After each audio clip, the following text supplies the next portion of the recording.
Hello friends, आप सभी का मैं एक बार फिर से अपने यूट्यूब चैनल पर स्वागत करती हूँ। आज हम ह्यूमन डिजीज़ के बारे में पढ़ेंगे, मानव रोग के विषय में पढ़ेंगे। बहुत सारे मानव रोग होते हैं, कुछ संक्रामक होते हैं, कुछ असंक्रामक होते हैं और कुछ आपकी न्यूट्रिशन के अभाव या कमी के कारण भी रोग देखे जाते हैं। तो हम यहाँ पर जो मुख्यतः बात करने वाले हैं वो आज हम करेंगे संक्रामक रोगों की बात। संक्रामक रोग आप जानते हो कई तरीके के हो जाते हैं, जैसे कि नंबर 1 हम कहें जीवाणु भी संक्रामक तौर पर पैदा होता है। विषाणु हो गया, प्रोटोजुआ हो गया, कवक हो गया, आनुवांशिक रोग हो गया। अब इसके जो माध्यम है, ठीक है, इन सारी चीज़ों को हम आगे पढ़ेंगे कि जीवाणु से, जैसे कि मोटे तौर पे मैं आपको बताऊं तो जीवाणु से हैजा होता है, आप सभी जानते हो, ठीक है, हैजा होता है, आप सभी जानते हो। एक एक हम उदाहरण ले लेते हैं। विषाणु से खसरा होता है, हम सभी जानते हैं, चेचक खसरा बोलते हैं, ठीक है, मिजल्स, ओके। प्रोटोजुआ से मलेरिया होता है, ओके। और आप यहाँ पर अगर हम बात करें कवक से, तो बहुत सारे इससे भी होते हैं, दाँत खाज खुजली जो होती है, फंगस वाले रोग होते हैं। और आनुवांशिक में आपके हीमोफीलिया वगैरह आता है, ठीक है। तो ये सारी चीज़ें हम जानते हैं संक्रामक रोगों के अंतर्गत रखी जाती हैं। अब हम संक्रामक रोगों को जब पढ़ते हैं तो सबसे पहले WHO की दी हुई एक परिभाषा पर नज़र डालेंगे। विश्व स्वास्थ्य संगठन WHO ने स्वास्थ्य की स्थिति में एक परिभाषा दी है कि हम किस व्यक्ति को स्वस्थ कहेंगे। तो उनका मानना यह है WHO का, और इम्पोर्टेंट ये डेफिनेशन है, ये बहुत सारे एग्जाम में आपसे पूछी गई है। किसी व्यक्ति की मानसिक, शारीरिक और सामाजिक रूप से अच्छे होने की स्थिति को ही स्वास्थ्य कहा जाता है WHO के अकॉर्डिंग, ठीक है। किसी व्यक्ति को मानसिक और सामाजिक और शारीरिक रूप से अगर आप स्वस्थ पाते हो तो हम कह सकते हैं उसका स्वास्थ्य अच्छा है, ठीक है। तो ये सारी 5 बीमारियां हम आगे पढ़ेंगे। अभी हमने बात की जीवाणु, विषाणु, प्रोटोजोआ, कवक और आनुवांशिक रोगों की। तो अब हम जीवाणुओं का अध्ययन करेंगे। जीवाणुओं के अध्ययन में हमें बीमारियां तो पढ़नी है, इससे पहले हमें ये भी देखना है कि ये जीवाणु आखिर आया कैसे। तो सबसे पहले हॉलैंड के वैज्ञानिक थे, इनका नाम था एंटोनी वॉन ल्यूवेनहॉक। इन्होंने ही जीवाणु को क्या किया था, खोजा था। क्या किया था, इन्होंने खोजा था, किसने, एंटोनी वॉन ल्यूवेनहॉक ने ही क्या किया था, जीवाणु को खोजा था। जब इन्होंने जीवाणु को खोजा तो ऐसे ही थोड़ी नए रास्ते चलते मिल गया। कैसे खोजा, इन्होंने दांत की खुरचन में सूक्ष्मदर्शी यंत्र की सहायता से इसको देखा था, ठीक है। सूक्ष्मदर्शी के सहायता से जीवाणु को प्रथम बार एंटोनी वॉन ल्यूवेनहॉक ने दांत की खुरचन में देखा था। जब इन्होंने देखा तो इसको सूक्ष्म जीव कहा। क्या कहा, सूक्ष्म जीव कहा। इनको जीवाणु इन्होंने नहीं कहा। क्योंकि यहाँ पर 2 प्रश्न बनते हैं कि जीवाणु के खोजकर्ता कौन है, तो हम कहेंगे एंटोनी वॉन ल्यूवेनहॉक। लेकिन इन्होंने इसको जीवाणु नाम नहीं दिया था, इन्होंने तो इसको सूक्ष्म जीव कहा था। तो बात आती है कि भाई किसने फिर इन्हें नाम दिया जीवाणु का, तो जीवाणु का नाम एहरनबर्ग ने दिया था, ठीक है। जीवाणु को बैक्टीरिया या जीवाणु किसने कहा, एहरनबर्ग ने कहा था सर्वप्रथम। क्लियर हुआ। तो एहरनबर्ग इसको नाम देते हैं और खोज एंटोनी वॉन ल्यूवेनहॉक ने करते हैं।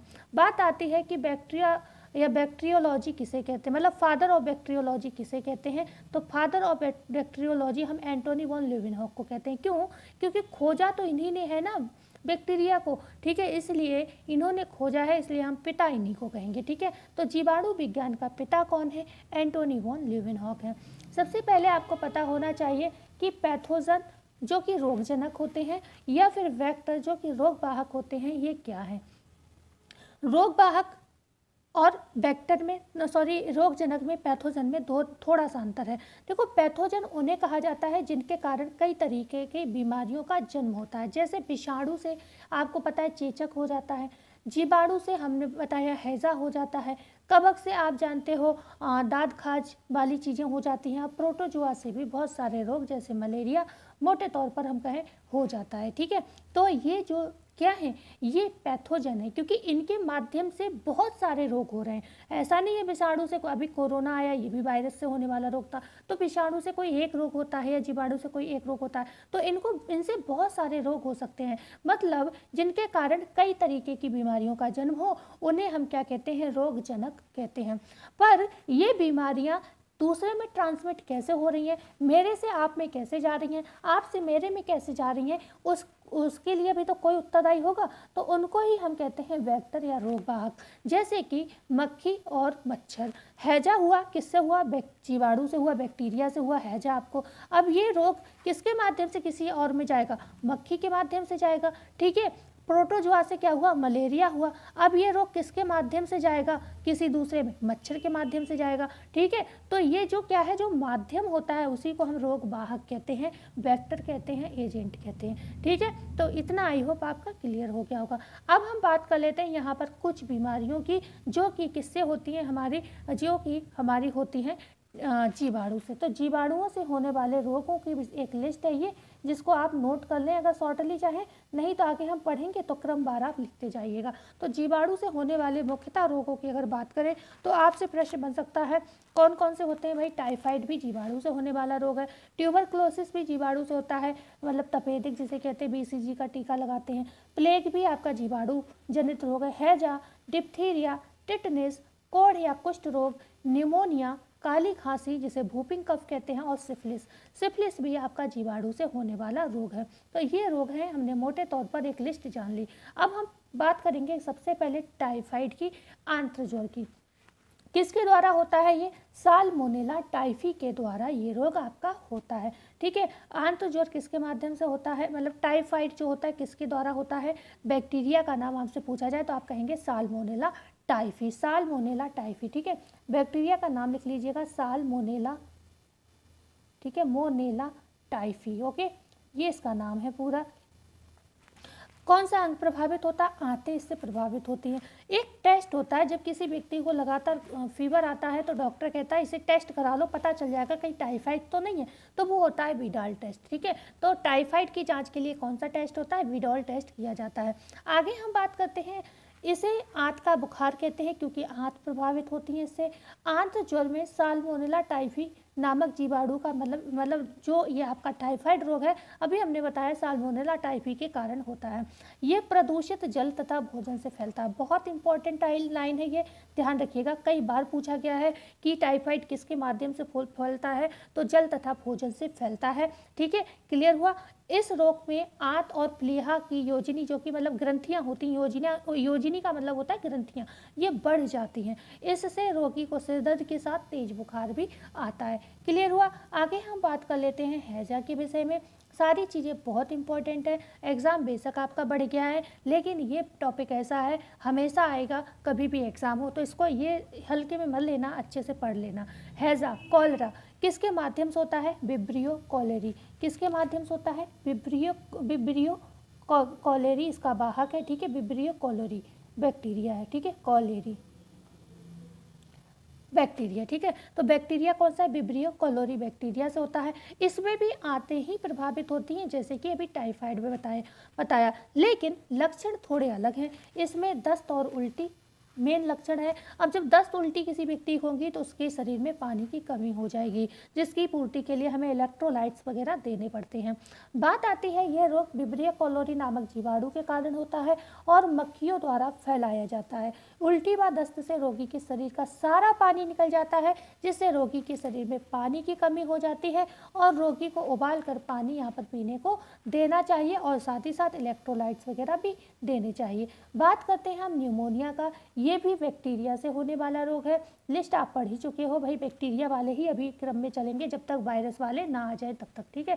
तो लिखते रहिए, अभी बैक्टीरिया ही हम पढ़ रहे हैं। तो बैक्टीरिया कौन सा हो सकता है, स्ट्रेप्टोकोकस और डिप्लोकोकस। स्ट्रेप्टोकोकस और डिप्लोकोकस न्यूमोनिया का क्या है, बैक्टीरिया है। प्रभावित क्या होंगे, फेफड़े प्रभावित होंगे। लक्षण क्या होगा इसमें, ठंड लगना, तेज बुखार, सांस लेने में तकलीफ होना, ये इसके लक्षण हैं। बात हम करते हैं थोड़ी सी डीपली, बात क्या करेंगे निमोनिया के विषय में। ये जो रोग होता है, जीवाणु होता है, रिपीट कर देती हूँ, डिप्लोकोकस न्यूमोनी नामक जीवाणु से ये रोग होता है। इसमें फेफड़ों में सूजन आ जाती है। क्या होता है, फेफड़ों में सूजन आ जाती है और रोगी को श्वास लेने में तकलीफ होती है। रोगी को तेज बुखार आता है और उसे ठंड से बचा के रखना पड़ता है। देखो, न्यूमोनिया और जुकाम में अंतर है। ठीक है, जुकाम जो नॉर्मल कोल्ड होता है वो किससे होता है, राइनो वायरस से होता है, हम सभी जानते हैं। लेकिन ये जो निमोनिया है ये बैक्टीरिया से होता है। इसमें फेफड़े मुख्यतः प्रभावित होते हैं, ये दिखाई मतलब ध्यान रखना होगा आपको। ठीक है, आगे हम बात करते हैं प्लेग के विषय में। प्लेग भी एक बैक्टीरिया जनित रोग है। इसका वायरस बहुत इंपॉर्टेंट है, सॉरी बैक्टीरिया बहुत इंपॉर्टेंट है क्योंकि बैक्टीरिया से होता है। ईयरसीनिया पेस्टिस, ठीक है, ईयरसीनिया पेस्टिस, ईयरसीनिया पेस्टिस एक इसका वायरस है, ईयरसीनिया पेस्टिस। ठीक है, पेस्टिस इसका क्या है, जीवाणु है, बार बार वायरस निकल रहा है मुंह से, ये जीवाणु है। ठीक है, बैक्टीरिया है। तो एर्सीनिया पेस्टिस से कौन सा रोग होता है, आपका प्लेग होता है। इसमें क्या होता है, फेफड़े और जो आपके लिम्फ नोड्स होते हैं बॉडी में वो प्रभावित होते हैं। लक्षण क्या होता है इसमें, बुखार, सिर दर्द, कमजोरी और शरीर पर लाल काले धब्बे पड़ जाते हैं। अच्छा, ये जो प्लेग होता है एक बहुत ही ज़्यादा खतरनाक, इसको ध्यान से पढ़िएगा, इसमें बहुत इंपॉर्टेंट प्रश्न निकलेंगे। प्लेग एक खतरनाक, जानलेवा और संक्रामक रोग का एक वर्ग है जो यर्सीनिया पेस्टिस जीवाणु के कारण होता है। यह जीवाणु मुख्य रूप से चूहों में पाया जाता है। इन जानवरों का खून पीने वाले कीड़े जेनोप्सिला क्योप्सिस नामक पिस्सू होते हैं। ठीक है, मतलब जेनोप्सिला बोलते हैं इन्हें, जेनोप्सिला क्योपिस नामक ये जो पिस्सू होते हैं इनसे ये बीमारी फैलती है। ठीक है, आगे हम बात करें, इस रोग को ब्लैक डेथ भी कहा जाता है, काली मौत। इसे क्या कहते हैं, ब्लैक डेथ या काली मौत भी कहा जाता है, ब्लैक प्लेग भी कहा जाता है, क्योंकि इसके चूहे जो होते हैं ज़्यादातर काले रंग में, जो थोड़े शेड में होते हैं ना, वो वाले चूहे इसके वाहक होते हैं। ठीक है, तो इस वजह से इसको ब्लैक प्लेग या फिर ब्लैक मौत भी कहा जाता है, काली मौत। ठीक है, तो बात करते हैं, ये हवा या संपर्क के किसी अन्य माध्यम से भी एक व्यक्ति से दूसरे व्यक्ति में फैल सकता है। मतलब हवा या से भी फैल सकते हैं, वायु द्वारा, और एक दूसरे के संपर्क में आने से भी ये फैल सकते हैं। ठीक है, ये शरीर के लिम्फ नोड्स में होने वाला संक्रमण है, लिम्फ नोड्स में संक्रमण होता है इसका, और यहाँ पर लिम्फ नोड्स सूज जाते हैं, उंगलियां नीली काली पड़ने लगती हैं, और रोगियों को बुखार, ठंड, कमजोरी और सिर दर्द के साथ गंभीर दर्द होने लगता है। ठीक है, ये प्लेग भी एक संक्रामक की तरह फैला था जब हमारे यहाँ यही जब ये कहते हैं ना, जो हमारी आज़ादी की लड़ाई चल रही थी उस वक्त एक समय ऐसा आया था कि प्लेग भी बहुत फैला था। ठीक है, जैसे अभी कोरोना फैला है। ओके, तो ये देखिए, ये चूहा है और ये इसके बीच में आप देख रहे हो फ्लीस है, और ये ह्यूमंस में जा रहा है। तो ये एक थोड़ा सा समझने के लिए था। अब हम बात कर लेते हैं डिप्थीरिया की। यह भी आपका बैक्टीरिया से होता है।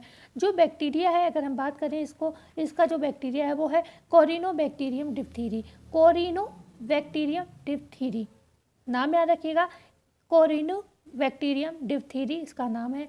प्रभावित अंग श्वास नली है। वैक्सीन इसमें डीपीटी लगती है। डीपीटी में आप जानते हो डिप्थीरिया, पर्ट्यूसिस जो कि काली खांसी के लिए होता है, और टिटनेस, ये टिटनेस के लिए होता है। तो ये 3 तरीके की वैक्सीन 3 बीमारियों से बचाने के लिए एक साथ लगाई जाती है, इसीलिए इसको हम एक साथ बोलते हैं डीपीटी। ओके, तो बैक्टीरिया कौन सा है यहाँ पर, कोरिनोबैक्टीरियम डिप्थीरी। श्वास नली प्रभावित होती है, वैक्सीन डीपीटी की लगती है, और सांस लेने में कठिनाई एवं दम घुटना इसका लक्षण है। ओके, तो यहाँ पर हम बात करते हैं, ये ज़्यादातर हमारी श्वास नली को प्रभावित करती है, आप देख पा रहे होंगे। यह रोग कोरिनोबैक्टीरियम डिप्थीरी नामक जीवाणु के कारण होता है। इस रोग में रोगी के गले में एक कृत्रिम झिल्ली बन जाती है जो श्वास अवरोधक का काम करती है। अब आपकी जो नॉर्मल कंडीशन है उस पर कोई एक्स्ट्रा लेयर आ जाए तो फिर दिक्कत तो होगी नहीं होगी, तो यहाँ पर एक अलग से झिल्ली का निर्माण हो जाता है। जब वो झिल्ली बन जाती है तो श्वास लेने में कठिनाई होती है, जिसको हम श्वास अवरोधक कहते हैं। ठीक है, इससे रोगी की मृत्यु भी हो सकती है। इससे बचाव के लिए डीपीटी का टीका पहले ही लगा दिया जाता है। बात करते हैं हम काली खांसी की, पर्ट्यूसिस की। भाई काली खांसी को पर्ट्यूसिस क्यों कहते हैं, क्योंकि इसका जो बैक्टीरिया है वो है बोर्डेटेला पर्ट्यूसिस। बोर्डेटेला पर्ट्यूसिस, क्या नाम है काली खांसी की बैक्टीरिया का, बोर्डेटेला पर्ट्यूसिस। इससे कौन सा अंग प्रभावित होता है, श्वसन तंत्र। यही मैं डिफरेंस आपको बता रही थी, जो आपका काली खांसी है इसमें श्वसन तंत्र प्रभावित हो रहा है। हालांकि श्वसन तंत्र में बहुत सारे अंग आ जाते हैं, लेकिन ऐसा जरूरी नहीं है कि इसमें फेफड़े प्रभावित हो, लेकिन निमोनिया में विशेष तौर पर फेफड़े प्रभावित होते हैं। ठीक है, वैक्सीन डीपीटी वैक्सीन यहाँ पर लगाई जाती है, और लगातार इसमें खांसी आना मुख्यतः लक्षण होता है। तो डीपीटी आप जानते हो, डिप्थीरिया, पर्ट्यूसिस और टिटनेस की वैक्सीन यहाँ लगाई जाती है। मुख्यतः ये रोग बच्चों का होता है, ये बहुत मतलब पूछा जाने वाला प्रश्न है। अगर आपसे पूछा जाए मुख्यतः कौन सा रोग बच्चों को होता है, तो आप कहोगे काली खांसी। इसका प्रसार हवा द्वारा होता है। ये रोग हीमोफिलस पर्टुसिस या बोर्डेटेला पर्टुसिस नामक जीवाणु से होता है। इस रोग से बचने के लिए डीपीटी का टीका लगाया जाता है। ठीक है, आगे हम बात करते हैं टिटनेस की। टिटनेस ये भी बैक्टीरिया से होता है। कौन सा बैक्टीरिया है? Clostridium tetani. ठीक है, क्लोस्ट्रीडियम टेटनी से जो है आपका टिटनेस होता है। प्रभावित अंग तंत्रिका तंत्र है। वैक्सीन डीपीटी है। लक्षण तेज बुखार, शरीर में ऐंठन, जबड़ा यहाँ पर लॉक जाता है, इसीलिए हम इसको कहते हैं लॉक जॉ। लॉक जॉ क्यों कहते हैं? क्योंकि जॉ जो हमारा होता है वो लॉक हो जाता है। बिल्कुल, जॉ मतलब जबड़ा क्या होता है? लॉक हो जाता है। ये ज़्यादातर लोहे की कील वगैरह लगने से जो होता है घाव, जो जख्म होता है उसी से पूरे संपूर्ण शरीर में ये जो बैक्टीरिया फैल जाता है। खास तौर से हमारी तंत्रिका तंत्र को ये प्रभावित करता है। ठीक है, तो यहाँ पर तंत्रिका तंत्र अंग प्रभावित होता है। आगे हम बात करते हैं टिटनेस को धनुष टंकार या लॉक जॉ के नाम से भी जाना जाता है। ये क्लोस्ट्रीडियम टेटनी नामक जीवाणु के कारण होता है। इसके जीवाणु घाव से होकर शरीर में प्रवेश करते हैं।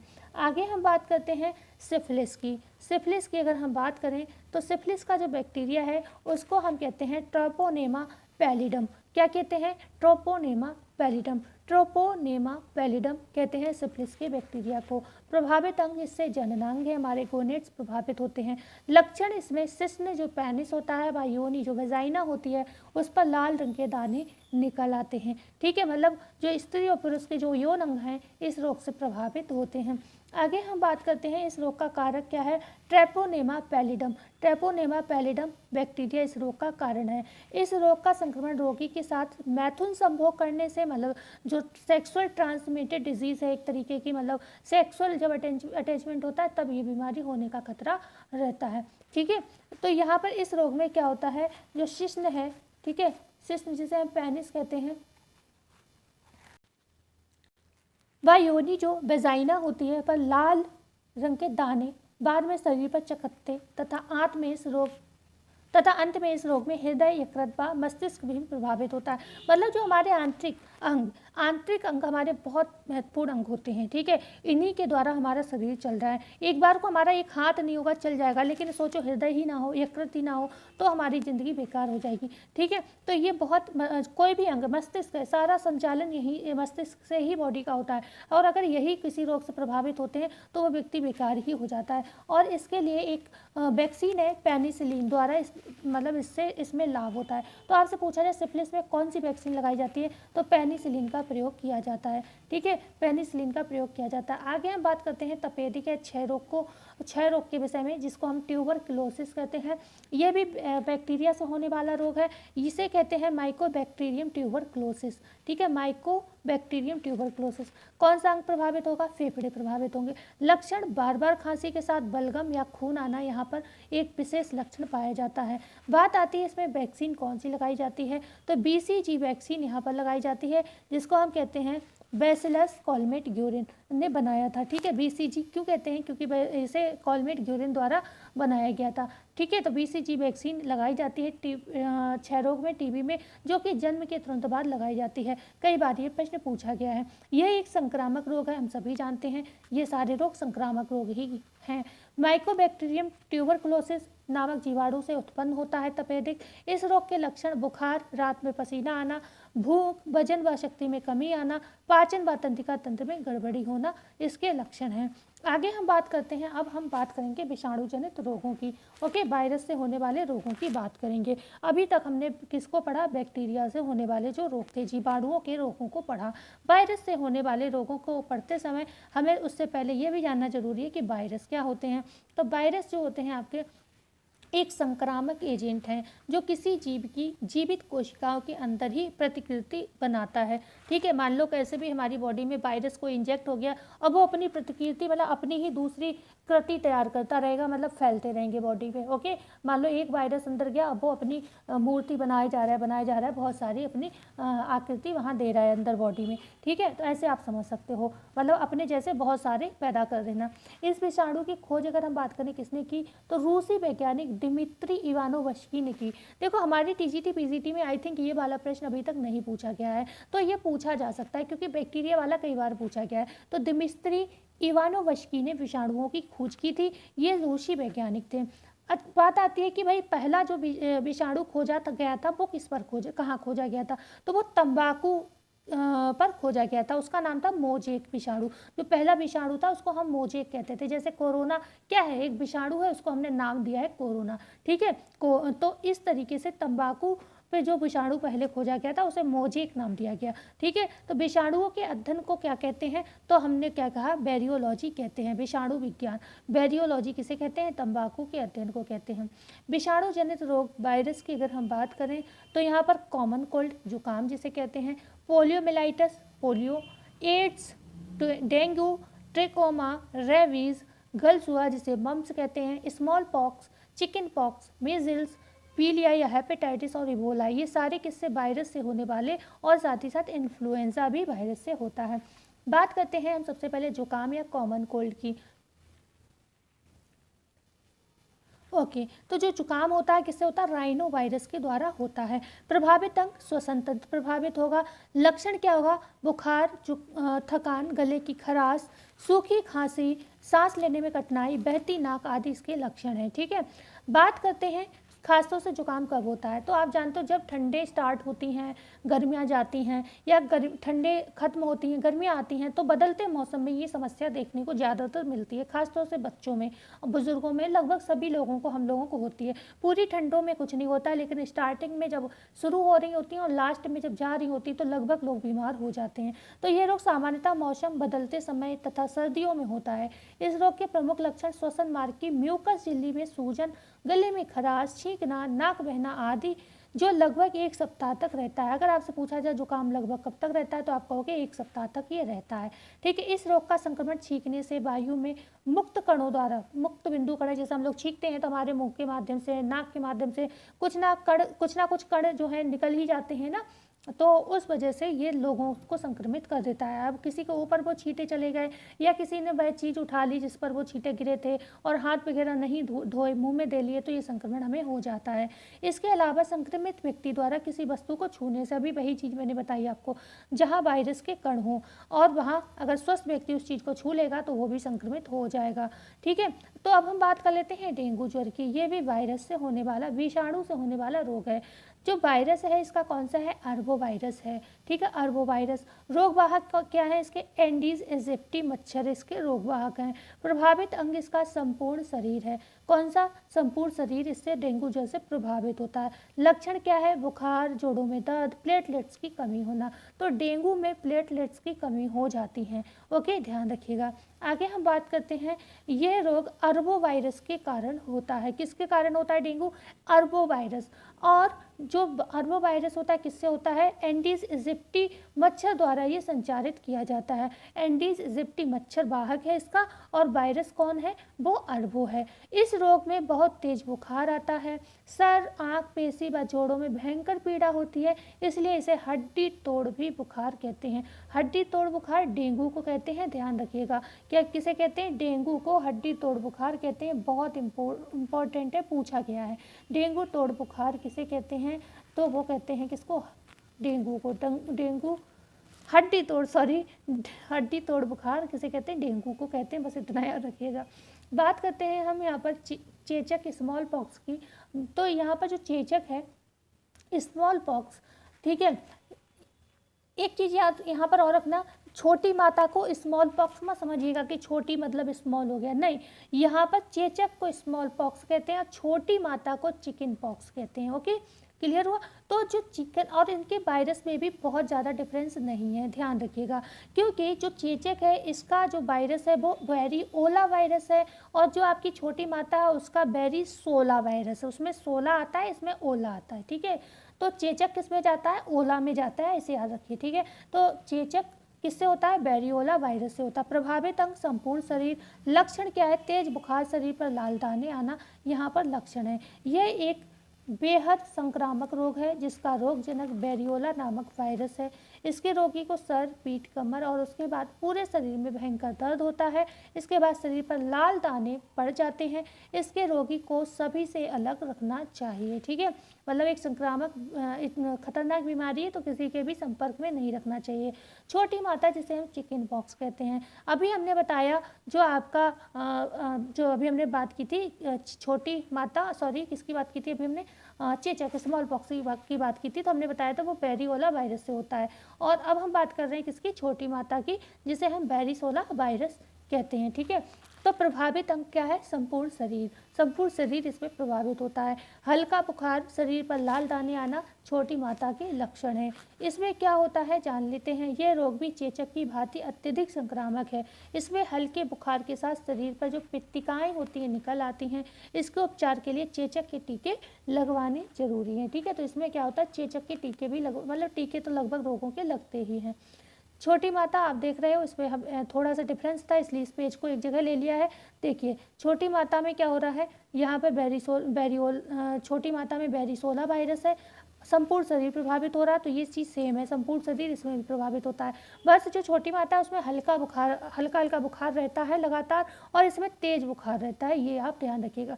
शरीर पर लाल दाने इसमें भी होते हैं और शरीर पर लाल दाने दोनों में होते हैं, तो ये ज़्यादा अंतर नहीं, पर बुखार एक में हल्का है और एक में तेज है, ये ध्यान रखिएगा। पोलियो की बात कर लेते हैं। पोलियो किस वायरस से होता है, तो पोलियो वायरस से ही पोलियो होता है। ठीक है, पोलियो मेलाइटिस बोलते हैं पूरा नेम, वैसे पोलियो वायरस से ही पोलियो होता है। प्रभावित अंग, तंत्रिका तंत्र प्रभावित होता है, आप जानते हो ये पोलियो से समस्या है। ठीक है, तो तंत्रिका तंत्र इससे प्रभावित होती है। लक्षण क्या होती है इसमें, मांसपेशियों में कोमलता या कमजोरी होने से हड्डियां कैसी होती हैं, झुक जाती हैं। ठीक है, क्योंकि मांसपेशियां कोमल हो जाती हैं, कमज़ोर हो जाती हैं, इससे हड्डियों में झुकाव आ जाता है। बात करते हैं इसके प्रभाव की, तो यहाँ पर बात करते हैं सेंट्रल नर्वस सिस्टम जो होता है हमारा प्रभावित होता है। जो तंत्रिका तंत्र है, केंद्रीय तंत्रिका तंत्र वो प्रभावित होती है। इससे रीढ़ की हड्डी और आंत की कोशिकाएं नष्ट हो जाती हैं। क्या नष्ट होता है, रीढ़ की हड्डी और आंत की कोशिकाएं जो होती हैं वो हमारी नष्ट होने लगती हैं। इसके उपचार के लिए बच्चों को पोलियो रोधी दवा दी जाती है। पोलियो के टीके की खोज जोनास सॉल्क ने की थी। किसने, जॉन सॉल्क या जोनास सॉल्क, कुछ भी बोल सकते हो, लेकिन जो ये इन्होंने खोज की थी ये एक इंजेक्शन द्वारा दी जाने वाली वैक्सीन थी। लेकिन अब हम लोग जो बच्चों को पिलाते हैं वो ज़्यादातर मुंह द्वारा दवाई देते हैं। तो जॉन सॉल्क ने क्या किया था, इसकी टीके की खोज की थी। बात करते हैं एड्स की। एड्स क्या है, इसका वायरस जान लेते हैं। तो एड्स का जो वायरस है human immuno deficiency virus, HIV के नाम से हम इसको जानते हैं। ठीक है, प्रभावित अंग, वही प्रतीक्षा प्रणाली जो हमारी WBC है वही प्रभावित होते हैं। इसी वजह से ये रोग जो है खतरनाक हो जाता है, क्योंकि जो हमारे शरीर में रोगों से लड़ता है उसी को ये मार देता है। तो फिर अगर ये क्या कोई भी बीमारी होगी तो हमारी शरीर कैसे लड़ेगा उस बीमारी से। अच्छा, ये जो ऐसी बीमारियां होती हैं उसमें समस्या पता क्या होती है, जब जैसे मान लो WBC है, क्या कर रहा है, विभिन्न रोगों से हमारे शरीर की रक्षा कर रहा है। ठीक है, अब इसी को कोई मार दे तो हमें सर्दी हो जाएगी, वो भी सही नहीं होगी। क्यों, क्योंकि WBC ही तो सर्दी के कीटाणु को मारेगा, है ना। हमारा पेट खराब हो जाएगा तो उसके भी जो कीटाणु एक्स्ट्रा हमारी बॉडी में बैक्टीरिया वगैरह हैं तो उसको भी WBC खत्म करने का काम कर रहा है। ठीक है ना, तो वो भी बीमारी, जो भी बीमारी हो जाएगी वो फिर खत्म नहीं होगी। क्यों नहीं होगी खत्म, क्योंकि WBC ही मर गया। यही तो रोगों के जीवाणुओं को मारता है, मतलब कीटाणुओं को मारता है। जब यही खत्म हो जाएगा तो फिर तो जो नई बीमारियां आपकी होंगी उन्हें कौन खत्म करेगा। तो इसलिए व्यक्ति एड्स से परेशान नहीं होता, बल्कि जो और बीमारियां होती हैं उनसे परेशान हो जाता है, क्योंकि हमारे शरीर की क्षमता जो होती है रोगों के लड़ने की वो WBC के खत्म होने से खत्म हो जाती है। ठीक है, बात करते हैं लक्षण क्या होगा, भूख ना लगना, शरीर में ऊर्जा की कमी होना, रोग प्रतिरोधक क्षमता का नष्ट होना, ये सारी समस्याएं यहाँ पर लक्षण देखने को मिलते हैं। यहाँ पर एक टेस्ट भी होता है, जैसे हमने बताया था टाइफाइड में बेटॉल टेस्ट होता है, तो इसका भी टेस्ट याद रखिएगा, इसे कहते हैं एलिसा टेस्ट। एलिसा की फुल फॉर्म है एंजाइम लिंक्ड इम्यून सॉर्बेंट एस्से। ठीक है, क्या कहते हैं इसको, एंजाइम लिंक्ड इम्यून सॉर्बेंट एस्से इसको कहते हैं इस टेस्ट को। तो यहाँ पर अगर हम बात करते हैं एड्स की फुल फॉर्म क्या है, तो एक्वायर्ड इम्यूनो डेफिशिएंसी सिंड्रोम क्या है, एड्स की फुल फॉर्म है। ओके, तो बात करते हैं एड्स के विषय में आगे। यह रोग ह्यूमन इम्यूनो डेफिशिएंसी वायरस अर्थात HIV की वजह से होता है। यह रोग असुरक्षित संभोग, इन्फेक्टेड रक्ताधान और इन्फेक्टेड इंजेक्शन की सुई के इस्तेमाल से फैलता है। खास तौर से 3 तरीके बताए गए हैं, असुरक्षित जो फिजिकल रिलेशन है, इन्फेक्टेड रक्तदान मतलब ब्लड किसी का इन्फेक्टेड था उसको ले लिया, और इंजेक्शन इन्फेक्टेड था उसको ले लिया, तो उससे आपने मतलब उसका यूज़ करा लिया डॉक्टर के माध्यम से, ठीक है। तो इन 3 कारणों से मुख्यतः ये रोग फैलता है और इसमें रोग प्रतिरोधक क्षमता घट जाती है, इस वजह से रोगी की मृत्यु भी हो जाती है। आगे हम बात करते हैं रेबीज़ की। रेबीज़ भी किससे होता है? आपका एक तरीके का वायरस से होने वाला रोग है। जो वायरस है, अगर हम बात करते हैं वायरस की, तो इसका जो वायरस है रेबिडो वायरस इसका नाम है, ठीक है, या फिर इसको हम लीसा वायरस भी कहते हैं। रेबिडो वायरस या फिर लीसा वायरस, रेबिडो या लीसा वायरस, दो नाम इनके याद रखना, ठीक है। 2 तरीके के नाम है, रेबिडो वायरस और लीसा वायरस। प्रभावित अंग तंत्रिका तंत्र प्रभावित होगी। लक्षण पानी से डर लगना, पागलपन जैसी हरकतें करना, जीभ बाहर निकालना आदि इसके लक्षण हैं। ओके, यहाँ पर ये रोग होता कैसे है? तो ये रोग कुत्ते, बिल्ली, बंदर आदि के काटने, ठीक है, या जख्म को चाटने से होता है। इस रोग का संक्रमण केंद्रीय तंत्रिका तंत्र में होता है, ठीक है। किसमें हो रहा है? केंद्रीय तंत्रिका तंत्र या तंत्रिका तंत्र, जो भी मिले सही है। इस रोग के लक्षण 2 रूपों में देखने को मिलते हैं। पहले में रोगी को पानी से डर लगता है, दूसरे में क्या होता है? रोगी को पक्षाघात जिससे पैरालाइज हो जाता है, ठीक है। तो पहला 2 तरीके का रिवीज होता है, एक में क्या होता है? पानी से डर लगता है, दूसरे में कंडीशन ऐसी हो जाती है कि पैरालाइज हो जाता है। तेज बुखार, उल्टी आना, भयंकर सर दर्द होना। रेबीज की रोकथाम के लिए इसके टीके की खोज लुई पॉस्चर ने की थी। तो सबसे पहले अगर आपसे ये पूछा जाए रेबीज टीके की खोज किसने की, तो आपका आंसर होगा लुई पॉस्चर ने की। और ये प्रश्न भी हमारे लिए बहुत इंपॉर्टेंट है, कई बार पूछा गया है। अब बात करते हैं गलसुआ के मम्स की। तो मम्स भी वायरस से होने वाला एक रोग है, ठीक है। किससे होता है गलसुआ? मम्स किससे होता है? वायरस से होता है। प्रभावित अंग कौन सा है? लार ग्रंथियां प्रभावित होती हैं मम्स में। लक्षण क्या होते हैं? कान के नीचे स्थित पैरोटिड ग्रंथि, आप जानते हो कान में हमारे ग्रंथियां पाई जाती हैं 3, उसमें जो सबसे नीचे स्थित होती है पैरोटिड ग्रंथि, उसी के आसपास के अंग को ये प्रभावित करती है, या फिर पैरोटिड ग्रंथि में ही सूजन होती है, ये ध्यान रखिएगा। ओके, बात करते हैं, और 3 तरीके की ही लार ग्रंथियां होती हैं, ये भी ध्यान रखिएगा। बात करते हैं वायरस, अगर हम बात करते हैं इसके वायरस, एक सेकेंड, हाँ, गलसुआ मम्स की हमने बात कर ली, तो इतनी ही इसके विषय में जानकारी रखिएगा। प्रभावित अंग लार ग्रंथियां हैं, कान के नीचे स्थित पैरोटिड ग्रंथि में सूजन आने से ये होता है, और इसका जो वायरस है मम्स वायरस है, ठीक है।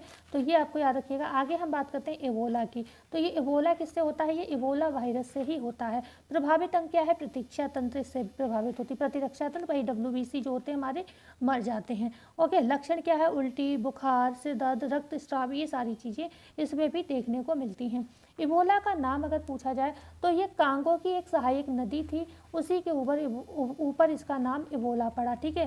कांगो एक देश है, उसकी सहायक नदी थी, ठीक है। तो उसी के, ठीक है, कांगो देश में एक नदी थी, ओके, उसी की सहायक नदी का नाम इबोला था। तो उसी के वहीं पर ये रोग फैला, इस वजह से इसे इबोला कहा गया। और ये वायरस सबसे पहले अफ्रीका में पाया गया। इस रोग में रोगी की त्वचा गलने लगती है, यहाँ तक कि हाथ पैर से लेकर पूरा शरीर गल जाता है। इस ऐसे रोगी से दूर रहकर ही इस रोग से बचा जा सकता है, ठीक है। अब बताइए, किसी का शरीर ही गल रहा है, कितनी भयंकर बीमारी है। ओके, बात करते हैं खसरे की, मिजल्स की। वायरस कौन सा है? मोरबीली वायरस है, ठीक है। प्रभावित अंग संपूर्ण शरीर, तो खसरे में पूरा शरीर प्रभावित होता है। लक्षण क्या है? शरीर पर लाल दाने निकलना, ठीक है। ध्यान रहेगा, मोरबीली वायरस क्या इंपॉर्टेंट है हमारे लिए? वायरस इंपॉर्टेंट है, ठीक है। तो मोरबीली वायरस से खसरा होता है। इन्फ्लुएंजा की बात करते हैं। इन्फ्लुएंजा जो है ये मतलब 3 तरीके का होता है, A, B एंड C, ठीक है। तो इन्फ्लुएंजा का जो वायरस है वो इन्फ्लुएंजा वायरसेस ही बोलते हैं इसको, लेकिन 3 तरीके के होते हैं, A, B एंड C। प्रभावित अंग संपूर्ण शरीर, और लक्षण सर्दी, खांसी, तेज बुखार और जोड़ों में दर्द होना इसका रोग है, ठीक है, मतलब लक्षण है। ओके, बात करते हैं पीलिया या हेपेटाइटिस की, जॉइंटिस की अगर हम बात करें तो ये भी वायरस से होने वाला आपका रोग है। तो इसमें हेपेटाइटिस वायरस होता है। पीलिया किससे होता है भाई? हेपेटाइटिस से होता है, ठीक है। प्रभावित अंग यकृत, लीवर जो है प्रभावित होता है। लक्षण क्या होगा? पेशाब में पीलापन आना, ठीक है, यूरिन जो होती है वो येलो कलर की हो जाती है। आँख एवं त्वचा भी यहाँ पर पीली हो जाती है, क्योंकि रक्त जो होता है वो पूरा जो होता है बिलिरुबिन की मात्रा बढ़ने से लाल से पीला हो जाता है, इस वजह से पूरी बॉडी ही पीली होने लगती है। ओके, पानी बन जाता है रक्त का पूरा। ओके, तो यहाँ पर बात करते हैं हम ट्रोकोमा की। ट्रोकोमा में कौन सा वायरस है ये ध्यान रखना है आपको। तो यहाँ पर बात करते हैं कोलमेडिया ट्रैकोमैटाइस, ठीक है, ट्रैकोमैटिस इसका नाम है, कोलमेडिया ट्रैकोमैटिस इसका नाम है प्रभावित अंग आँख है। ट्रोकोमा में लक्षण क्या होगा, आँख में दर्द होता है और आँख का लाल हो जाना ट्रोकोमा का विशेष लक्षण है। ठीक है, बात करते हैं आगे मेनिनजाइटिस की। बस इसके आप वायरस के जो मतलब जो वायरस है उनके नाम याद रखिएगा और प्रभावित अंग याद रखिएगा। यही इतना ज़्यादा डीपली क्या है तो बस यही पूछेगा, जो इंपॉर्टेंट है उनकी हमने थ्योरी आपको बता दी। तो मेनिनजाइटिस क्या होता है, मेनिनजाइटिस जो वायरस होता है इसको कहते हैं निसेरिया मेनिनटाइटिस। ठीक है, मेनिनटाइटिस इसका नाम है। प्रभावित अंग मस्तिष्क है। तो मेनिनजाइटिस से पूछा जाए कौन सा अंग प्रभावित होता है तो आप कहोगे मस्तिष्क प्रभावित होता है। लक्षण तेज बुखार और बेहोशी आना इसका लक्षण है। यह रोग क्या होता है, मस्तिष्क को प्रभावित करता है। रोगी को पहले तेज बुखार आता है और बाद में वह क्या होता है, बेहोश हो जाता है। आगे हम बात करते हैं प्रोटोजोआ जनित रोग। अब प्रोटोजोआ से आपको क्या पूछा जाता है, ये पूछा जाता है कि रोग कौन सा होता है प्रोटोजोआ से, प्रभावित अंग कौन सा है, और मतलब प्रोटोजोआ के नाम पूछ लिए जाते हैं और लक्षण पूछे जाते हैं। तो इस एक बार लिस्ट देख लो, फिर हम आगे बात करते हैं। तो रोग मलेरिया सबसे पहले क्या प्रभावित होता है, इससे प्लीहा या आरबीसी प्रभावित होता है। और जो प्रोटोजोआ है कौन सा, प्लाज्मोडियम है। ठंड के साथ लक्षण क्या है, बुखार आता है। ओके, पायरिया में क्या होता है, मसूड़ों में दिक्कत होती है। अंग कौन सा प्रभावित होता है, मसूड़े। पायरिया में क्या प्रभावित होता है, मसूड़े। सबसे पहले तो ये याद रखना आपको, ये प्रोटोजोआ से होने वाले रोग हैं। ठीक है, पायरिया रोग में मसूड़े प्रभावित होते हैं। एंट अमीबा जिंजीविलिस इसका नाम है। प्रोटोजोआ बहुत इंपॉर्टेंट है, ध्यान रखिएगा कि किससे कौन सा हो रहा है। मलेरिया प्लाज्मोडियम से होता है, एंट अमीबा जिंजीवाइटिस से पायरिया होता है, और मसूड़ों से रक्त का निकलना यहाँ पर एक लक्षण है। सोने की बीमारी, मस्तिष्क की बीमारी, देखो सोमा और सोना दो चीज़ें यहाँ पर देखिए। सोना आ रहा है, सोना को सोमा आ रहा है, सोमा को सोना समझ लो। ठीक है, तो सोने की बीमारी से अंग कौन सा प्रभावित होता है, मस्तिष्क प्रभावित होता है। और ट्रेपेनोसोमा इसका प्रोटोजोआ है, और इसमें बहुत नींद के साथ बुखार आता है। एक्चुअली में व्यक्ति सो नहीं रहा होता है, बुखार की वजह से बेहोशी आती है, उसको हम ट्रिपोनोसोमा कहते हैं। आगे हम बात करते हैं पेचिस भी किससे, प्रोटोजोआ से होता है। आंतें प्रभावित होती हैं इसमें। और एंट अमीबा हिस्टोलिटिका इसका नाम है। श्लेष्मा एवं खून के साथ दस्त होते हैं। काला जार की बात करें तो इससे अस्थि मज्जा प्रभावित होती है। अस्थि मज्जा जिसमें लाल रक्त कणों का और WBC का निर्माण होता है। ठीक है, इसका जो प्रोटोजोआ है वो है लीशमेनिया डोनावानी। ठीक है, इसमें भी क्या होता है, तेज बुखार होता है, ये लक्षण है। ओके, तो मलेरिया किससे हो रहा है, प्लाज्मोडियम से हो रहा है। पायरिया किससे हो रहा है, एंट अमीबा जिंजीविलिस से हो रहा है। सोने की बीमारी किससे होती है, ट्रोपोनोसोमा से हो रहा है। पेचिस एंट अमीबा हिस्टोलिटिका से होता है, ये बहुत इंपॉर्टेंट है, ध्यान रखिएगा। काला जार किससे होता है, लीशमेनिया डोनावानी। सबसे पहले तो यही याद रखना है। बहुत से लोगों को लगता होगा पेचिस किससे होता है, कीटाणु मतलब जीवाणुओं से होता है, लेकिन ऐसा नहीं, ये प्रोटोजोआ से होता है। ठीक है, तो ये चीज़ें भी क्लियर रखना है, डाउट क्लियर रखना बहुत जरूरी है। ओके, और कौन सा अंग प्रभावित हो रहा है, एक बार रोग की वीडियो आप अच्छे से पढ़ लीजिए। मलेरिया के परजीवी का वाहक क्या है, मैदा एनाफ्लीज है। आप सभी जानते हो, प्रोटोजोआ के कारण तो होता है, लेकिन वाहक कौन है, मादा एनाफ्लीज मच्छर है। सीसी मक्खी के कारण निद्रा रोग, स्लीपिंग सिकनेस होता है, जो अभी हमने बताया था, मस्तिष्क प्रभावित होता है सोने की बीमारी से। ठीक है, ट्रोपोनोसोमा इसका प्लाज्मोडियम है। ठीक है, तो सॉरी प्लाज्मोडियम के प्रोटोजोआ है। ठीक है, तो ये किसके माध्यम से पहुंचता है हर व्यक्ति में, ये सीसी मक्खी के कारण फैलता है। ओके, तो बात करते हैं आगे हम कवक जनित रोगों की। ये लिस्ट आप याद रखिएगा, प्रोटोजोआ वाली इंपॉर्टेंट चीज़ें सारी बता दी हमने। कवक जनित रोगों की अब हम बात कर लेते हैं। फंगल डिजीज़ कौन सी होती है उनकी बात कर लेते हैं। ठीक है, फंगल डिजीज़। ओके, तो सबसे पहले आता है दमा, अस्थमा जिसे बोलते हैं। यह एक संक्रामक रोग है। मनुष्य के फेफड़े में एस्परजिलस फ्यूमिगेट्स जो होते हैं नामक वाहक कवक जो होते हैं कि विषाणु स्पोर पहुंचकर वहाँ जाल बनाकर फेफड़ों के सूक्ष्म नलियों में सिकुड़न ला देते हैं। जो अच्छा, इसको मैं अपनी भाषा में बता देती हूँ। जो दमा होते हैं ना, तो ये किससे होता है, एस्परजिलस फ्यूमिगेट से होता है। ठीक है, तो ये जो कवक होते हैं ये क्या करते हैं, हमारी बॉडी में पहुँचते हैं और फेफड़ों में क्या होते हैं, जो फेफड़ों की नलियाँ होती हैं, सूक्ष्म नलियाँ होती हैं, उनमें सिकुड़न ला देते हैं। कैसे, क्योंकि उसमें जाल बना देते हैं। अब आप जानते हो फेफड़े क्या है, ऑक्सीजन का माध्यम है। ऑक्सीजन लेते हैं और कार्बन डाइऑक्साइड बाहर निकालते हैं। अब उस पर कोई जाली बन जाए, उसकी नलियाँ सिकुड़ जाएं, तो कहीं ना कहीं सांस लेने में दिक्कत होगी, नहीं होगी। ठीक है, तो इससे क्या है, फिर अस्थमा की प्रॉब्लम होती है, दमा की दिक्कत होती है। ठीक है, क्लियर हुआ बात। बस यहाँ पर ये रखना है याद आपको, सबसे ज़्यादा इंपॉर्टेंट चीज़ क्या है, कहाँ पर समस्या हो रही है, फेफड़ों पे हो रही है। ठीक है, फेफड़ों की नलियाँ सिकुड़ रही हैं, ये याद रखना है आपको। और बकाया क्या याद रखना है, इसका जो कह सकते हैं जो कवक कौन सा है, एस्परजिलस फ्यूमिगेट्स। एस्परजिलस फ्यूमिगेट्स इसका क्या है, कवक है, ठीक है। और एक फंगल इन्फेक्शन है, ये ध्यान रखिएगा, मतलब कवक इन्फेक्शन है। गंजापन की बात कर लेते हैं। गंजापन भाई ब्लैंडनेस कैसे आती है, बोल्डनेस कैसे आती है, बेल्टनेस, ये टीनिया कैपिटिस नामक कवक से होता है। क्या नाम है गंजेपन के कवक का, टीनिया कैपिटिस। अभी तक जीवाणु और विषाणु पढ़ा रहे थे तो वही मुंह से निकल रहा है।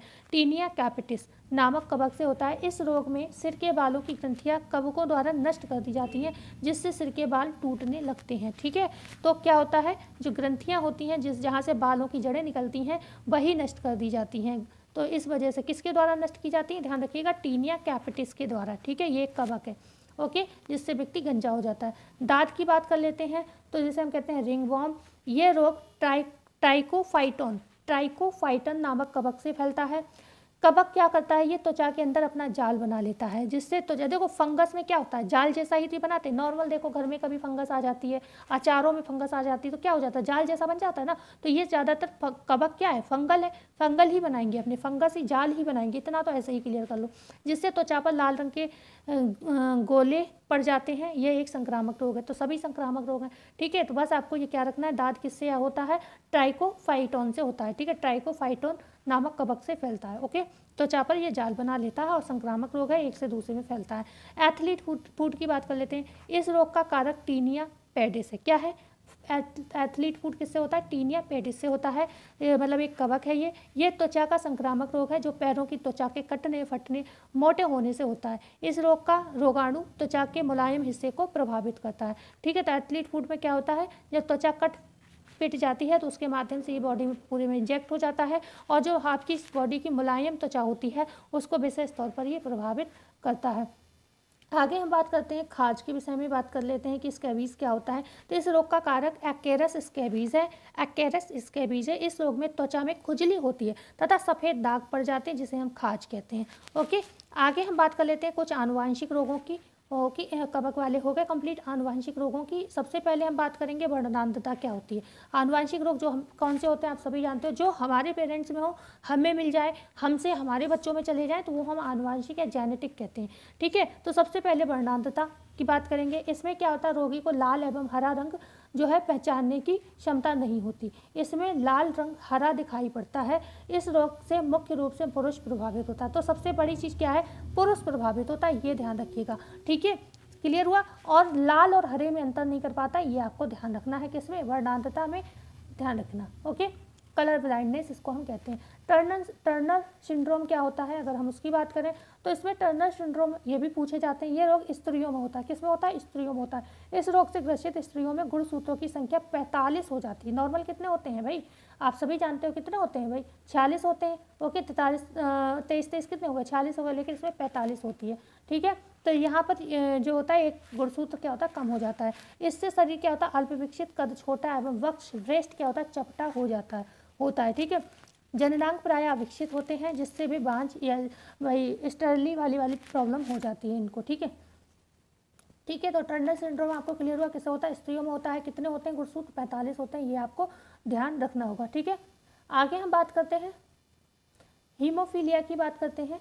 हीमोफीलिया भी आप जानते हो, इस रोग से क्या होता है, व्यक्ति की चोट लगने पर आधा घंटा से 24 घंटे में सामान्य जो होता है एक समय नॉर्मल क्या होता है, जब हमारी चोट लगती है तो बहुत क्या होता है 7 मिनट में कहते हैं, या 2 से 5 मिनट में रक्त जम जाना चाहिए, रक्त का थक्का जम जाना चाहिए।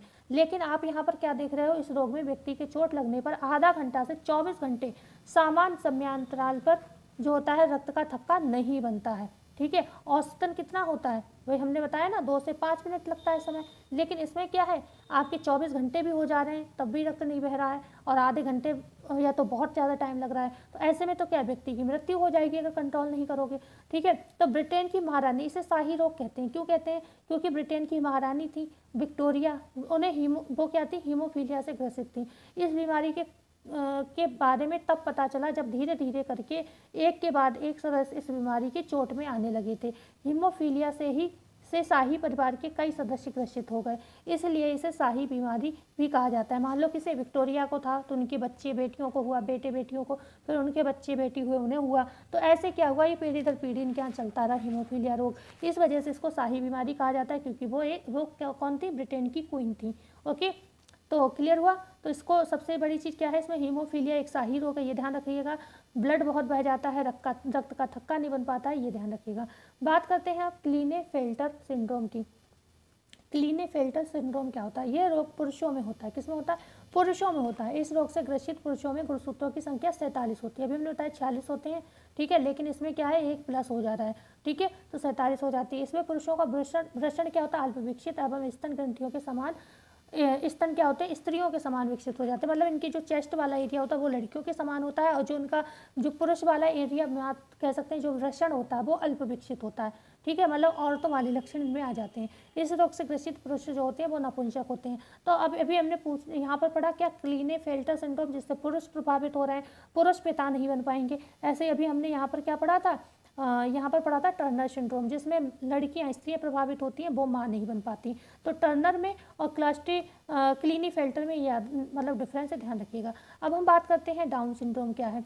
डाउन सिंड्रोम में क्या होता है? इस रोग से ग्रसित रोगी में मंद बुद्धि, आंखें टेढ़ी, जीभ मोटी तथा अनियमित शारीरिक ढांचा होता है। कैसा? अनियमित शारीरिक ढांचा। वही बात की ना अभी, आंखें टेढ़ी होती हैं, जीभ मोटी होती है, मंद बुद्धि होते हैं, तो ये क्या है? कहीं ना कहीं शारीरिक ढांचा अनियमित है। इसे मंगोलिज्म भी कहते हैं। तो डाउन सिंड्रोम को क्या कहा जाता है? मंगोलिज्म कहा जाता है। कहीं ना कहीं इसमें ये कहते हैं कि जो डाउन सिंड्रोम होता है इसमें जो आपके गुणसूत्र होते हैं उनकी संरचना में परिवर्तन हो जाता है। संरचना जैसी होनी चाहिए वो नहीं, वैसी नहीं होती, इस वजह से ये आंखें टेढ़ी मेढ़ी, जीभ मोटी होती, तो संरचना में परिवर्तन हो जाता है।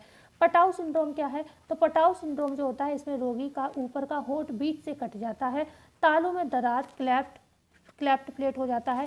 इस रोगी में रोगी मंदबुद्धि, नेत्र रोग आदि से प्रभावित हो सकता है। मतलब ये कंपलसरी नहीं पर हो सकता है। तो पटाउ सिंड्रोम में क्या होता है? होंठ के बीच, होंठ जो होते हैं वो कट जाते हैं, तालू में दरार हो जाना, ये समस्याएं देखने को मिलती हैं। तो आज की वीडियो हमारी यहीं तक थी। क्लास कैसी लगी बताना ना भूलिएगा। अच्छी लगी हो तो वीडियो को लाइक शेयर सब्सक्राइब जरूर करिएगा। अभी हम कोशिश करेंगे, कुछ हम प्रॉब्लम से गुजर रहे हैं, अगर वो प्रॉब्लम गंभीर ना हुई तो हम जो कंटिन्यू कर रहे हैं इस समय हम फिजियोलॉजी करेंगे, ठीक है, क्योंकि हमें कुछ प्रॉब्लम्स हो रहे हैं, डॉक्टर ने मुझे मना किया हुआ है। चलो मैं इस विषय में बात नहीं करती हूँ, ठीक है। मिलते हैं कल नई वीडियो में नई जानकारी के साथ। जब तक के लिए धन्यवाद।